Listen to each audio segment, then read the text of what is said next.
All right, good evening. Welcome to the August 2nd City of Sunbury Services Committee meeting. Can I get a roll call, please? Mr. Capel, Here. Mr. St. John, Mayor St. John, Here. Mrs. Cooper, here, and Mr. Neff is absent.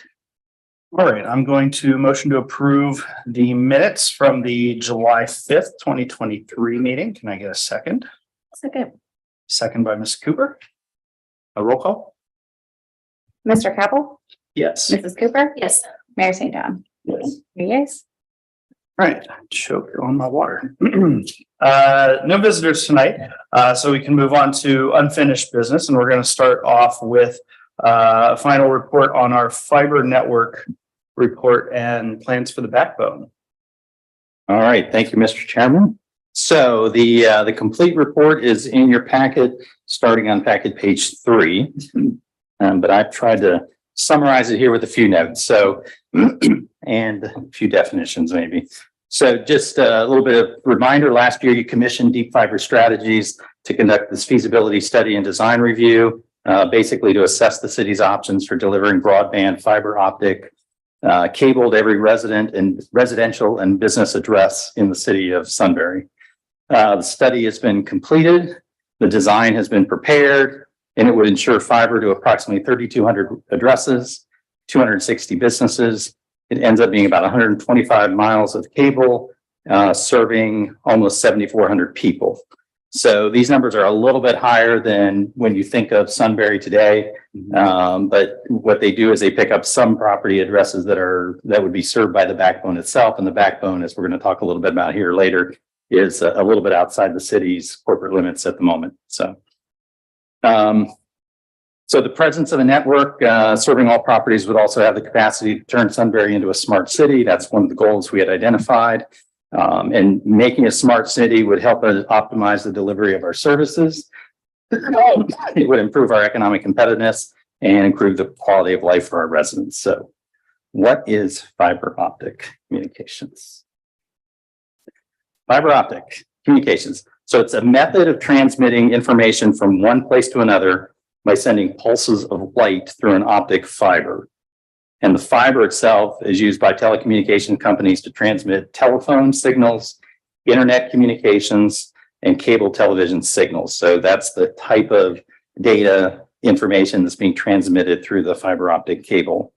The cable itself uses light to transmit data. There's no electricity involved in this.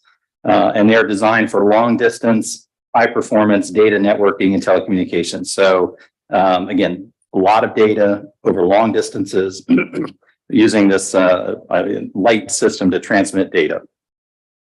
Fiber optic cable can support and carry higher volumes of information. They tend to be more reliable than other sources of cable, especially if they're constructed in a loop, a ring, or a backbone. And we'll talk a little bit more about the backbone for the city. The light travels at much farther distances over the cable without losing its strength.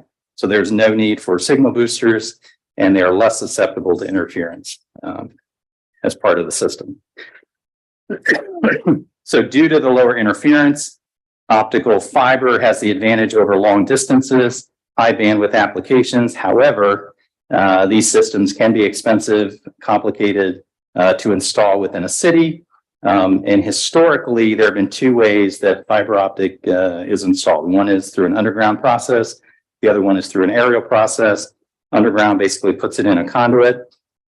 It's trenched, bored, whatever the case might be, directionally bored to get it underground.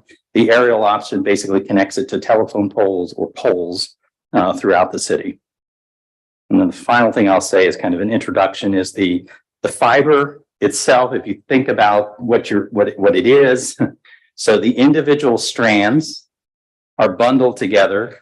And these bundles then and multiple bundles can then be inside of a conduit or a duct. So those are interchangeable terms, the conduit or a duct. And as I'll use those terms, you'll see those terms in the report used interchangeably. So again, each duct would have a series of bundles in them, and each inside of those bundles are strands, and each strand is what's transmitting information to and from. So in the report, just a couple of key findings.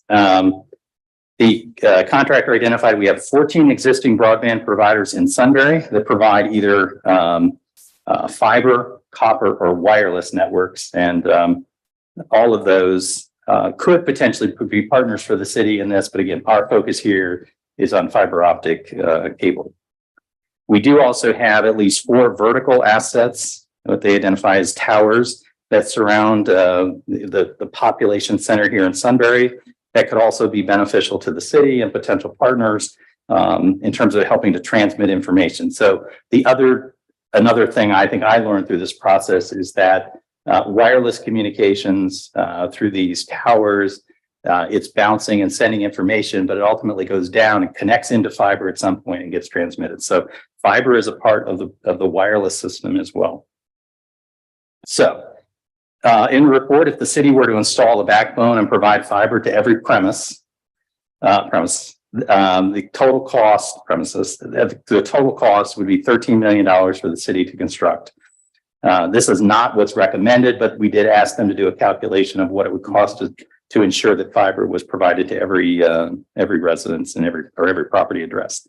And based upon the number of competitors in the market and based upon the number of expected subscribers, I mean, if the city were to provide this service, it would take 65 years to pay the city back. So again, this is not what's recommended, but this was done as kind of a baseline of helping the city get to the goal of serving every property address. One of the other things, so that they did that background analysis for us, but then they also walked us through a process that there may be 5 kind of broad categories of provider or services or service levels that the city business models that the city could follow as it relates to fiber. So they range from where the city would be the owner and the operator and the service provider. That is the full service. That's the one that I just mentioned would be $13 million to install and 65 years for payback. All the way to basically the other end of the spectrum is basically to just be a facilitator. And by a facilitator, I mean, we just, as private investment comes forward and they're looking to install fiber, we help them basically with the permitting process, kind of helping them with the right of way understanding, kind of maybe even some assistance in terms of where the growth patterns of the city are. I mean, that would sort of be the facilitation model. So in between kind of those both extremes, there is a model that is the recommended model in the report. And that recommended model is that the city would own the duct and the fiber, and then would lease out the fiber to others. So again, we're basically installing conduit duct, same thing. And inside that conduit duct, like I said, are a series of bundles. These bundles have fiber strands in them. So the model is for the city to do the installation of that along a backbone and a backbone only. And then partner with others who would tap into that backbone and then provide services to the property addresses nearby. Under that model, the cost to the city to install the backbone is estimated to be approximately $2.6 million. They do not have in here how long that payback period would be. It really would depend upon how many partners we engage and how many people come in and begin to lease fiber from the city. But you can see that's a pretty significant difference from the $13 million all-in option. So in your packet, I guess I'll end with this. So on packet page 29, with the help of the city planner, we took a couple of the maps that are in the report and try to make it just a little bit easier to see. The maps are just a little hard to see in the report. So what Alyssa helped me do here, if you follow the blue line, essentially that is what is proposed as the backbone for the city. Like I said, it extends beyond 71 to the west, north beyond the high school up to, what is that, 20, what is that number? You got good eyes. Rosecrans Road. Is it? Okay. Yeah. And over to the east side, again, you can see that it's north of the city's current corporate limits and just a smidge outside of our eastern limits. and then the south, basically over the top of Galena, and then back over, I think that's Cheshire, back to the 3Bs and a K. So that's the backbone. And what's important about this backbone or the loop or the ring, I mean, these are interchangeable terms that you may hear. What it does is it provides resiliency for the network as well, so that if in some places the system goes down, it can reroute the communication back in the other direction around the loop itself. Ultimately, this loop has to connect to an internet service provider. It's not identified in the report, but I think based upon some significant conversations, I mean, it's likely to be an internet service provider that's in the or data center that's in the Worthington area. That's where most of these networks are connected to. So the blue represents the proposed backbone that would get fiber to every property in Sunbury. And then the other lines, mostly brownish, indicate where there's fiber already running through the city. Now, these might be different providers, but this shows you where those fiber lines are. And I think what's important about that is, as we think about building out the backbone, I mean, maybe you look to who's already in the market and who's close to where our backbone is envisioned. And it's possible we could end up, where they might provide the fiber portion where there's some overlap. We pick it up from there and continue around. But again, those all require, individual agreements with these service or with these other fiber providers. And there's nothing in the report yet that talks about who the city should be partnering with and how that partnership looks. But again, the recommendation is that that's probably what happens as a next step if the city thought that developing a backbone was something that we wanted to do. So a fiber backbone. So I don't know. That's where I'll leave it. Questions or comments or thoughts? What's the next step on the return on investment, and how do we start forecasting out how we actually can capitalize on this financially? You mean with the backbone, if we were to do the backbone and kind of figuring out who would be the partners and that type of thing? Yes.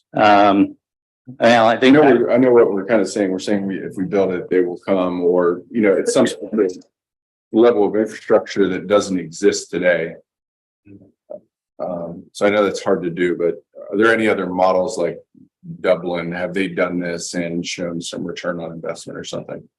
So that is, I guess in order to do that, we're going to, need to engage, whether that's Deep Fiber or somebody else to help us understand the market a little bit better. That was not really the scope of this project. Like I said, this project was to figure out what the model should be, not necessarily the return on that portion. But I have asked the city planner. She is doing some research on what the other communities, Dublin, Westerville, she identified 2 or 3 others, what they're doing, what their returns are starting to look like. They all have slightly different models than we do, so it's going to be a little bit harder to do that. But once I think we can get our arms around that a little bit more, maybe we can reach out to those jurisdictions, kind of get some feedback from them, and then be back in front of council to talk about, again, the mayor's point of how do we value or determine, the return on investment if we were to go down this path. How do we provide a backbone outside of our city limits? Well, so the backbone is constructed in a public right of way. So we could do right of way agreements with these neighboring jurisdictions to basically run the conduit through that area. Again, we've got to get partners to help us do that. They have to agree to let the city do that. This is meant to be the most efficient way to do it and get it at all the properties that we had envisioned. So some collaboration. Definitely would need to be some collaboration on that. The other things are county roads, so I don't see us getting pushback on county roads. Yeah. And the schools have already done this. They've got a closed loop fiber network that runs between all the schools. So I was going to say the one other thing maybe is that the other thing for us to keep in mind as a city is as we develop out, we need to be thinking about fiber as part of one of the utilities to be constructed in these public rights of way. Now, I don't think there's any envisioned new road here, but the parkway is going to go down the middle of this intersect or this property as well. And we may, that would add value to the reliability to the network if we were to put a fiber line down there too. Yeah, I wonder if you exclude revenue from the equation in the first place, which I would have no intention of doing, but does it sell itself as simply a means to make development more attractive, especially for certain kinds of development, tech, medical, things like that? Yeah. I mean, I think, that's certainly one of the things Deep Fiber had been talking to us about. Yeah. I mean, to the extent that you can offer, high speed, reliable, high volume data source for big users, they would see that as an economic opportunity here that they wouldn't necessarily have to install themselves. Like I said, they're going to connect in to a network that we've developed for them ahead of time. Now, maybe it's in here and I just hadn't seen it yet. What would a projected time frame look like to get a backbone? It doesn't have a time frame in here. I think really it depends upon how aggressive we want to be. The funding sources, what's available to us to help make that happen. Does it all have to be done at once? Oh, if you want to create a ring, Well, yeah. I mean, if you want to achieve that goal, it'd have to be done pretty quickly, but or pretty much. Is there federal pretty funding consistent. available for something like that? There are federal funds. It does reference those in the report. Some sources that we might be able to access. Others have used. My understanding is through the Delaware County Finance Authority. Has been another tool that has been used in the past to help finance something like this. So, we haven't dug that deeply into the options, but they did identify, 3 or 4 that we would want to pursue. Are you asking anything of us tonight? No, I don't think What's the so. next Like I said, step that we need to. Well, I think the mayor's comment there about how do we begin to understand what the return on investment could look like or should look like. Like I said, I've got the city planner doing some research on other jurisdictions. Let me get that information. Like I said, maybe reach out to those jurisdictions, see if we can get a little bit of guidance from them, direction. And I think then we'll begin to get a better sense of how to proceed. One other thing, I know the county is going through an exercise like this right now. They didn't select Deep Fiber, but they're doing a fiber strategy. I think that's good that we're both heading in the right direction, but we don't want to overlap what they're doing. I think it would be worthwhile, if nothing else, sharing our report and our findings and the recommendation that we're really approaching it from a backbone perspective where the city would own and lease, own the duct and lease the fiber. Does that line up with your initial, consultant's recommendations? That's a good suggestion. We'll get connected with the county's study. Great job, Daryl. Yeah. I know this report took a lot of massaging. Great job. Yeah. Learning a lot about fiber.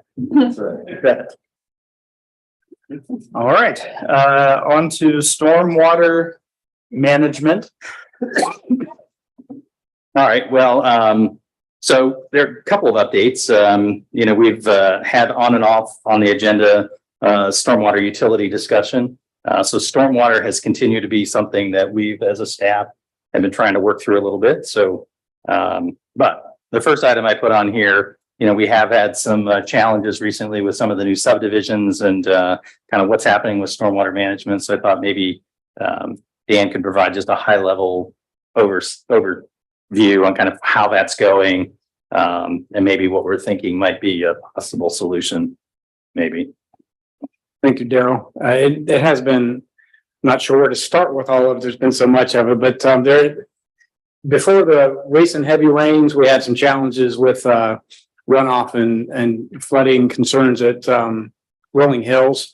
I had calls from calls from residents, worked with them to their yards were flooding in one case. In the other instance, there was some severe flooding.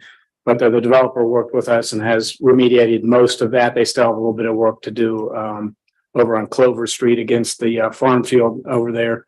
But most of that was just related to, I guess, the coordination between the home builder and developer and making sure the lots were graded properly. So I worked with the two of them, with the residents, and we got those taken care of. Of course, I think you know about the circumstance before that where they were pumping down Power Pole Island Pond at Price Ponds, and it also destroyed or hurt some of the infrastructure at Rolling Hills. That's also been taken care of. And those challenges are, I think reasonably taken care of. At Price Pond, we've had some ongoing issues with erosion control and sedimentation control. Best management practices are those things that they use to manage those issues, and we just had some challenges getting the appropriate practices in place. Been working with the developer over time to make that happen, but then it was exacerbated pretty significantly by the recent relatively intense burst rainfall that which in any system, a rainfall like that, because it's so quick, it'll overwhelm the storm sewer system for a brief period of time. But the storm sewers catch up with that and it goes away. So it should be a 15-minute, half-hour kind of flood. At Price Ponds, it lasted a little bit longer than that. So we've been looking into why that happened and trying to fix some of that, and also mitigate some issues with some erosion and some sedimentation and some other flooding that occurs more frequently over there. I've been working with the developer on that, and I hope to get some resolution of that soon. And then Golf Course Road had some concerns too. Golf Course Road improvements are a county engineer's project. They honestly just weren't prepared for the storm that occurred that day. They hadn't really set up their storm sewer system to handle that storm. The storm sewers were blocked, so it just rolled down Golf Course Road and flooded some of the property in the area. I coordinated with the county engineer's office, and they assured me that they would get that taken care of shortly. It's self-inspected by the county engineer. So that's a brief overview of what's going on. Still, I'm sure we'll continue to have some concerns over the next few months, but hopefully get them mitigated and remediated prior to the subdivisions being accepted by the city. So building upon that just a little bit. So I think I identified, Dan probably already knew this. I think we did find that there's a gap between the role that CT Consultants does to assist the city in terms of overall mass grading and the kind of management of the site, and then what happens when the individual property or the individual lots are being developed. That's not something that's in our current agreement with CT Consultants. So to that end, and because I think one thing that can happen, again, I'm not saying that this is what happened, but this could happen, right? Is that once the home builder gets on site and they start digging out, let's just say an example, they dig out the basement, they're placing the soil, in the yard. If they don't get that back out and it's properly graded the way that it was when they did the mass grading, you're already starting to alter the stormwater management system in the neighborhood. And stabilized as well. And stabilized. That's a good point. Yeah. Stabilized just means grass growing. Yeah. I have all these terms I've written down here where I want to explain. I've learned more about stormwater management in the past 3 months than I would care to remember. So to kind of address the individual lot development issue, we did reach out, Dan and I, to the Delaware Soil and Water Conservation District. They have provided for us some sample or model legislation for us to consider adopting. I do have the city planner reviewing that for me right now. So at some point here soon, I think we'll be back in touch with maybe some thoughts in terms of what that legislation could look like. And also we need to do it, I think, as part of the MS4 program anyway. So one of the key pieces I think that we learned as well from them is that one of the things that Delaware County, and so Delaware County Soil and Water, not only would they provide some model legislation, but they can actually also then serve as I'll say an inspector. I'm not sure if that's the right term or not, but they would be sort of examining, following the development as it's happening lot by lot. They would be out there pretty consistently in the community or in the neighborhood, but they would also then be shooting grades just to make sure that they're maintained, before the property gets conveyed over to the new homeowner. So that will give us a chance to reinforce that, whether the grading is proper before those transfers start to happen. So anyway, Grade, can I explain in layman's terms? yeah, you can. Like shooting grade is just making sure, like, topographically how things flow. So actually using survey equipment and things like that to ensure that the grade is right. Can I rattle off some other terms? Go for for it. it. All right. So erosion, or is it stormwater and erosion control? There's erosion control, sedimentation control, and stormwater. There we go. Let's just talk about that. All right, erosion, you know what that is. That's where. This is a party tonight. All right. Where the wind is blowing away dirt. Well, like what's happening, the grade is changing, but probably more problematic is it's going down into your stormwater system. So like the pipes and the detention basins. Go ahead. I'm sorry, erosion, were you explaining erosion or sedimentation when you just said I that? was saying erosion. Okay, erosion is when you get the rilling and it's really hard. They're kind of the same, but different. Erosion, you get the rilling and you get the stuff goes away and you have a bad spot where the slope is gone. That's the erosion component. The dirt that goes away from there gets into the storm system or the basins or whatever is a sedimentation component. Yes. And that's like your fine silt. So it doesn't have to be just that, Right. but I mean, ultimately what happens is these rock dams or hay bales that are supposed to stop that, start getting flooded up. It's like your furnace filter filling up with all the mining, the small particles, and then nothing can flow through. But there's basic practices associated with this, like sweeping the streets. We don't just do it for aesthetic reasons. Like one of the biggest reasons we do it is so it doesn't go into the storm drains and the storm system. Now, like the storm drains, we used to have these things that basically look like covers on top of our storm drains. And that was to not allow sediment to go into the storm drains. Well, what that caused is more flooding. So if you're blocking it, there's more flooding. Now they have these things called dandy bags, which are more or less like a big bag filter underneath the storm drain. You can't see them unless you stand over top of them. If you ever walk through Rolling Hills or Price Ponds or anything else, just check them out. And if they're like more than 50% full, that's probably like they should be on a routine to empty those, because then water can't get in. And that's really what happened. What's that? Who empties this? Should be the developer, like the site developer. They should be doing street This sweeping. is a problem primarily when the development is being developed, not as much for an established neighborhood. Correct. Like the dandy bags in normal circumstances are not in like your neighborhood or my old neighborhood. It's, at that point, grass is planted. You shouldn't have like massive amounts of sediment running into the storm system. So it's like the rocks, the gravel, the fine silt, the clay, all that stuff that messes it up. But if you think of like a snowball, what happens if like the grade starts changing? There's nothing to stop that snowball, in terms of rain just starting to flood, right? So you've got to create like dams. If you remember the construction from last year out in front of Carter's Corner in the Catholic Church, when they were doing the turn lanes, like along both sides, they had like massive hay bale walls, and then they permanently put in these rock dams. So they do it as like a temporary measure with these hay bales to stop the flow of water, so it doesn't just like compound the issue. And then they ultimately use rock dams. But that's a lot of the issues that Dan's addressing right now with Pulte and has been addressing with the Rolling Hills. And from the stormwater perspective, what the shooting grades is to subdivisions are designed, at least modern subdivisions are designed flood routing between the houses. I mean, storm sewers are designed to carry a storm flow from a rain event that would be expected to occur every 10 to 25 years. Or if you get a heavier event than that, the water piles up and it has to have somewhere to go. So they make sure they have flood routing between the homes. And if that's not graded properly, that doesn't happen. You have other flooding problems. The roads are also designed to carry a 100-year or 50-year flood, but it should drain away quickly as long as the rain ceases.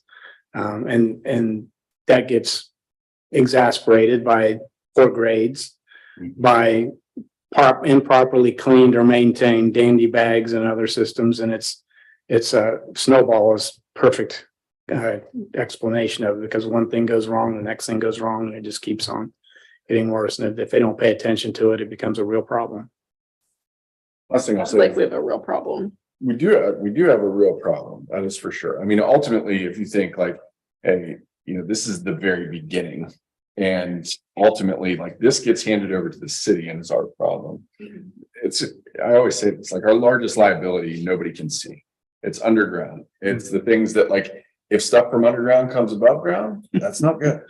And that sewage or stormwater, when it starts rising, like the underwater infrastructure, we've got to protect it.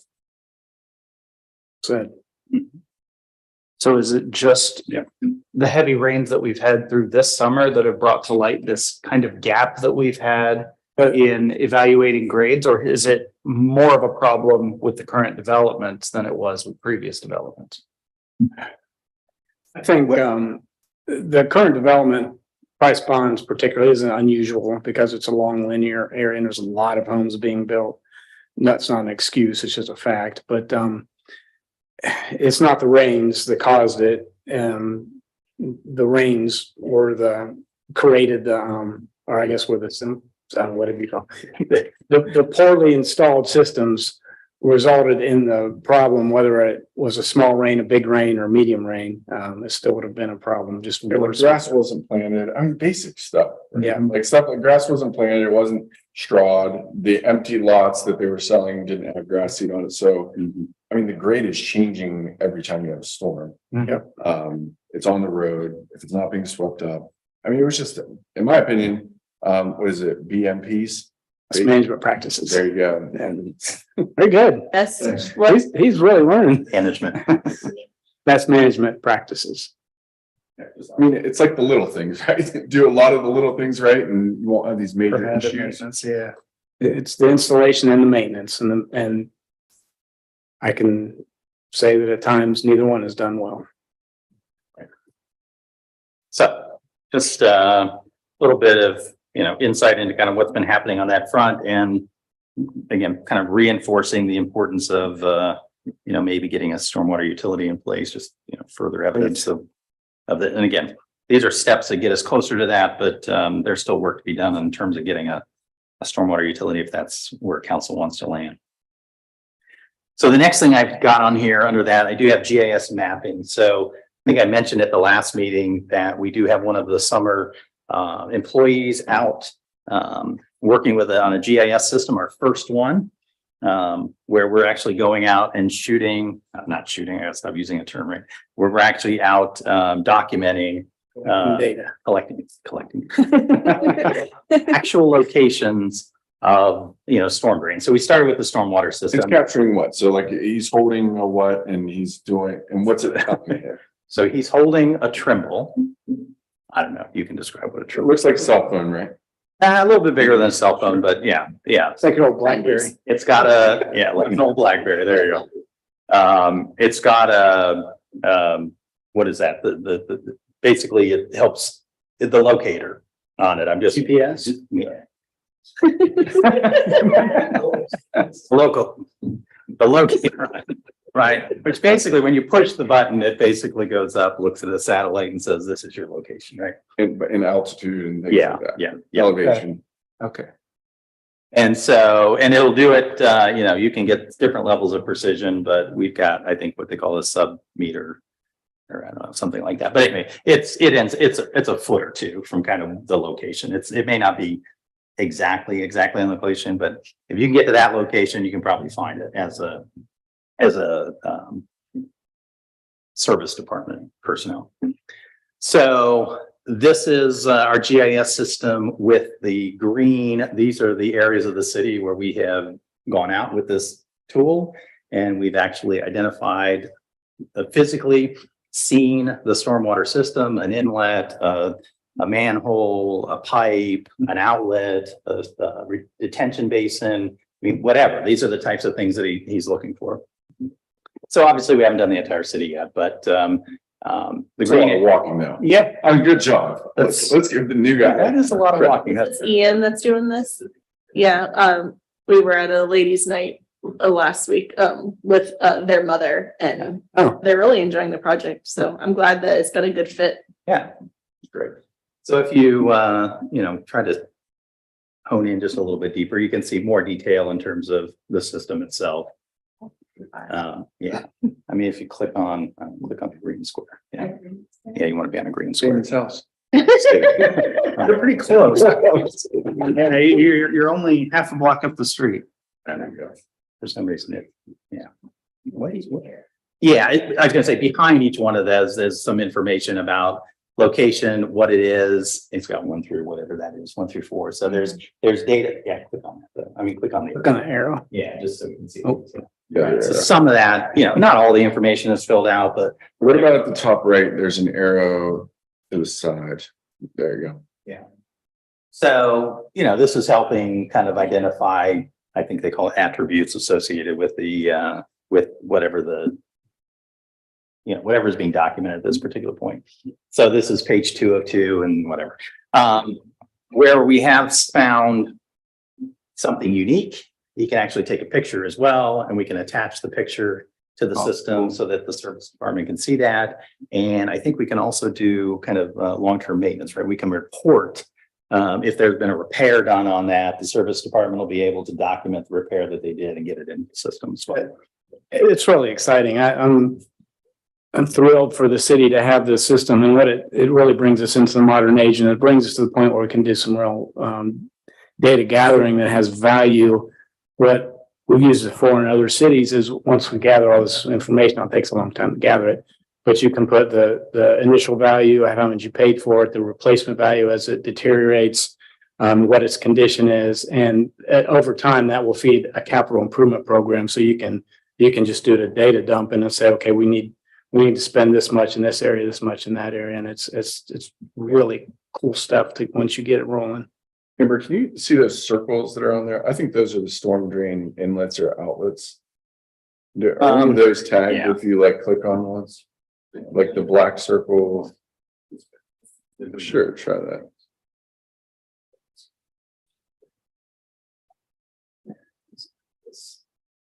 There's 10 pages on this one.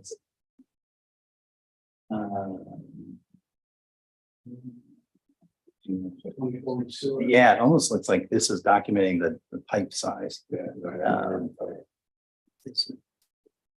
Actually go back. Stormwater, no, go back quick. Back. Yeah, up on the left hand, stormwater manhole, that's what it is. SW manhole, so that's what those identify. And then I think when I looked at, there were outlets to detention ponds or something. That's near. What's that? Yeah. What other things is he tagging out there? Pretty much all storm system Yeah, at this related? point, we've got him on storm. Yeah, like I said, where there's a detention pond, I saw it, what do you call them? Yeah, not the outlet. Yeah, so it's got the outlets on as well. I can't find the word. Or outfalls, I guess. Outfalls, there we go. That's the term. So I would say, He's got detention basins. I see one, that green rectangle looking thing. Just to the right there. Is he actually marking that? yeah, if he finds them. Stormwater detention? Yeah. One more. There it is, stormwater detention. Nice. That's cool. This is really. Now, again, I'll say for the summer here, we're just learning. We're also learning how to use the tool as well. And, we've got a summer employee who's helping us do that. So he is putting together a report for me that we'll have at the end of the year. I did, or before he leaves, he'll be leaving next week. But I have included in your packet, so packet page 30. This is just some of what he's got in the final report. And what I've asked him to do is identify, issues that need to be addressed. So the animal street suburbs, the industrial park. We're working on it. So what is it, in the rear yard, at this particular location, there's a catch basin and there's a metal plate is bolted to the interior of the catch basin, blocking water flow to the northwest discharge point. Now, again, maybe that's supposed to be that way, maybe it's not supposed to be that way, and we'll work with the engineer. You know, This is an intern that's putting this information in. This is good. Summer. Yes. This is Good. Is he set on going back to school? He wants to be an engineer, so leave him alone. Afterwards, yes. he studied German, but then he'll go back to it. Yeah, right. But anyway, you know, the inlet is collapsing is the next one. The concrete has, expanded significantly. A bag is still placed, so maybe not a dandy bag, but a bag that's somewhere in this catch basin that needs to be removed. So this will be stuff we'll be able to hand over to the service department, and they'll, be able to get out there and get these things cleaned up and fixed over time. So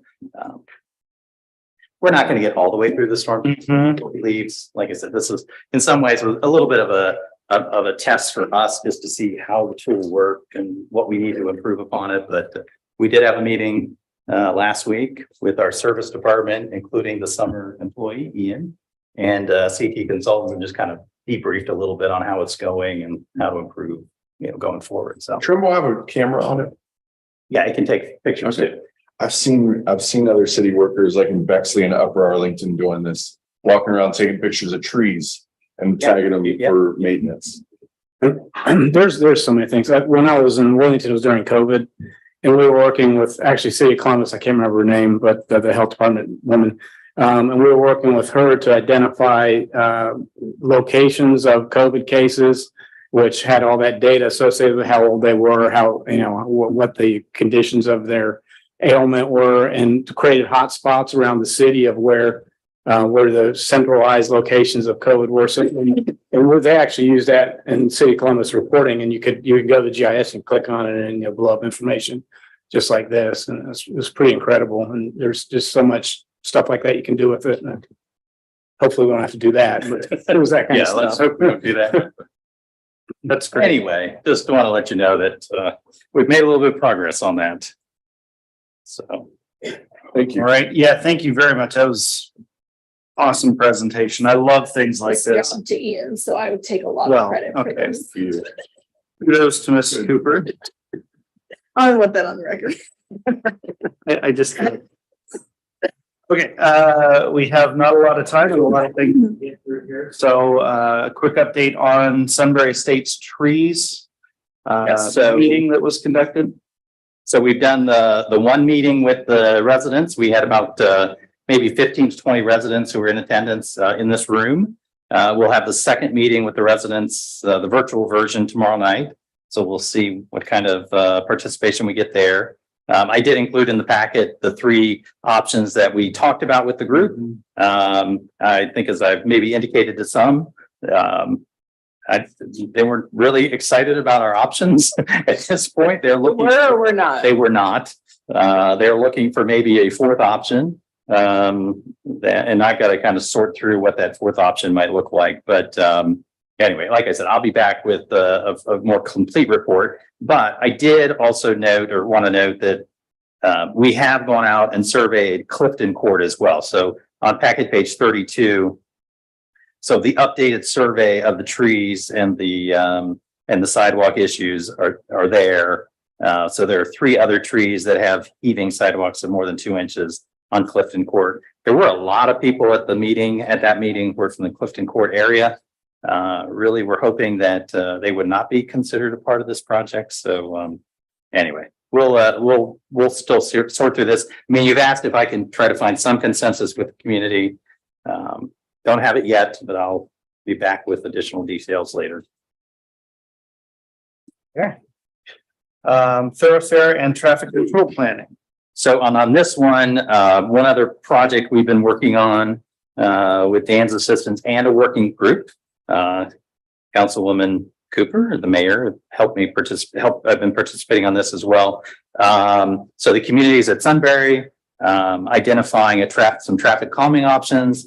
I did connect with the resident that I think will help us get the feedback from the community. She did an online survey of how people would want to engage the city in this discussion. There was a clear consensus that they would prefer to do a survey as opposed to attending a meeting. They just didn't feel like they could do that. They need to do this around their around other busy schedules. And certainly as we get close to the school year, you can understand that. So I do have the city planner, Alyssa, is putting together a survey of the data that Dan had put together and the images that Dan has put together. So I would say we're probably a week or so out from being able to give them the survey and to begin to get some feedback from them. I do have in the packet page 34, that's the area, Sunbury Meadows east of Route 3, that's the subject of the traffic calming option. So that's that. Unless there are any questions. All right. The Sunbury Facilities Project. Yes. So good news. We did have the second pre-bid meeting for contractors interested in bidding on the renovation project. At this meeting, we had 17 participants attend. Many of those were subcontractors, but the good news is they were there, they're getting the information, and they'll be able to push it to the general contractors that are going to ultimately bid on the project. We did have the two general contractors who said with more time they would commit. They have both been actively working on this, their revised bid. So again, I would anticipate we're going to get something from them, but we've probably had another 5 general contractors that have pulled plans as well. So the bid opening will be August 18th. So We feel good about it. So good that we're planning on doing a bond rating later this month. yeah, well, that's right. Exactly. We're back on track. Committed. We are back on track. Right, on to US 36 guardrail. All right, can you pull that up? So in your packet, I've included packet page 35.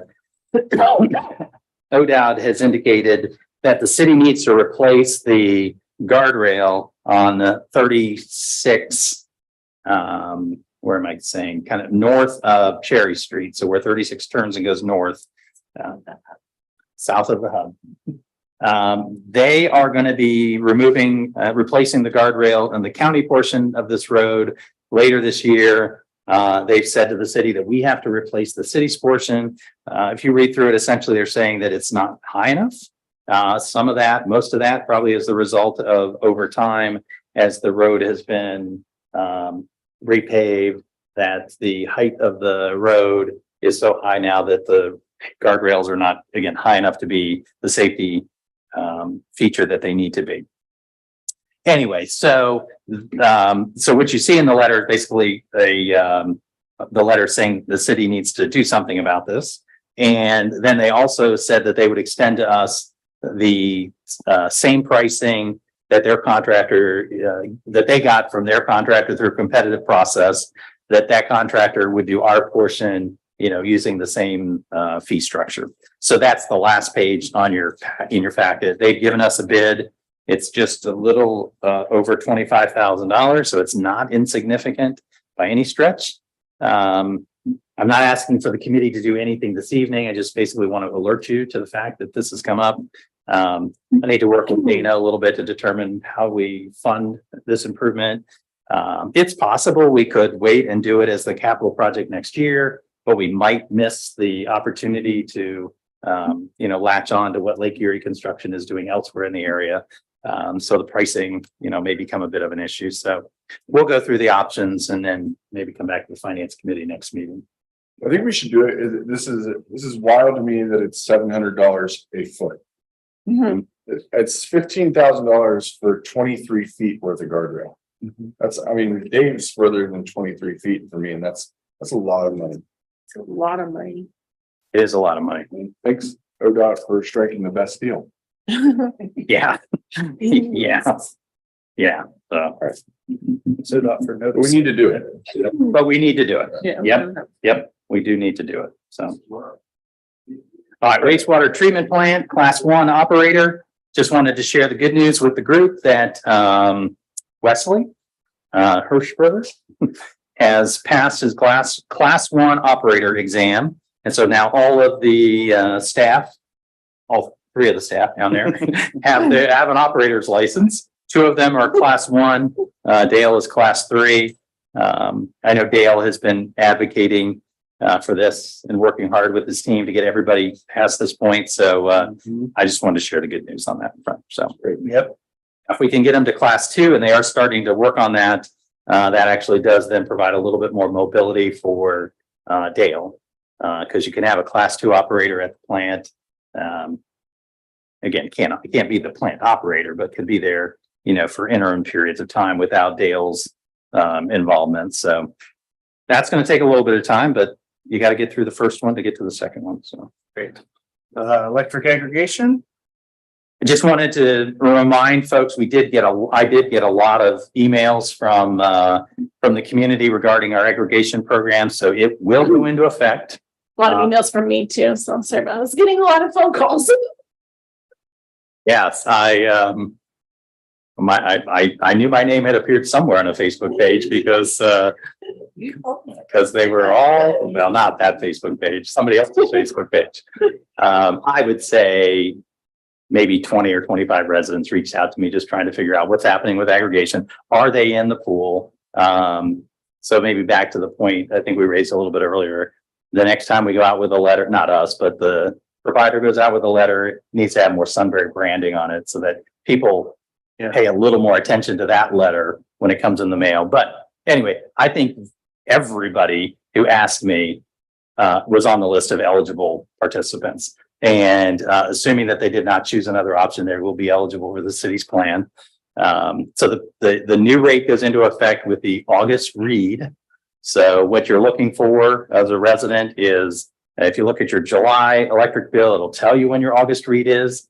They come out, they do the reading, and anything thereafter on the generation side is now subject to the lower rate, the 6.24, 6.28 cents per kilowatt hour. So people will see that with their July, with the bill that arrives in July, but they'll start to get the benefits as soon as their August read goes into effect. So Definitely never seen as much public interest in aggregation as we did this year. mhm. Then 2023 street programs. Our electric bills this high. Right. It's Yeah. like Yeah. doubled. Well, I wish we could have gotten it in place before the, Yeah. in the schedule in which, AEP had done its rate, but we are lined up the next time to basically have council acting before the rate adjustment goes into effect 2 years from now, or less than 2 years from now. And then the 2023 street program, I was hoping to be able to bring to you the schedule. I don't have the schedule from the contractor yet. I did reach out to our inspector on that and tried to goose them a little bit to make sure that they get this. So we don't have it from Strasser yet, but the clock is ticking. They need to basically be here, I think, by August 15th to begin the work. As they've indicated to us, they'll start with the concrete work first and then move to the paving pieces. We've indicated how critical the work on Miller Drive is going to be because of the school. So, once I have a better sense of what that schedule looks like, we'll share it with others. But it looks like it's likely to happen. It'll be happening during the school year, I guess is what I'm saying. That it's the milling of the road happen after, the drop off in the morning and before the pickup in the evening. And then the paving of the road to happen on a Saturday. That's what we've asked them to do so as to minimize the impact on the school. And that's what I expect the schedule to show, but I haven't seen the schedule yet. So I don't know. Anything else to add? No, sir. Okay. I've seen Strouser do work on Sunbury Road along Hoover Reservoir, just finished up for Westerville and Columbus. Like they did a great job, but the majority of that was happening at night. And I didn't know if that was a potential option or not. Well, we've limited the hours in which they could work. So I don't know, we're open to considering late night hours. I mean, It would, that. although it would be extra cost because of the lights and the safety gear that has to go on, but it's definitely possible. It's slightly more costly to do it. To request that, I thought it was maybe would give them more flexibility. Oh, Yeah. I mean, Miller Drive in front of GRE, we're about to double or triple traffic here in Yeah. 2 weeks.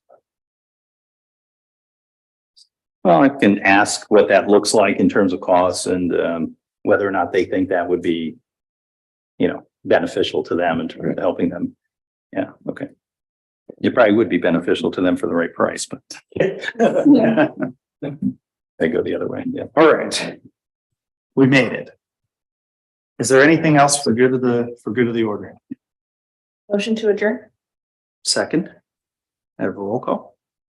Mrs. Cooper? Yes. Mr. Capel? Yes. Mayor St. John? Yes. Yes, we are adjourned. You.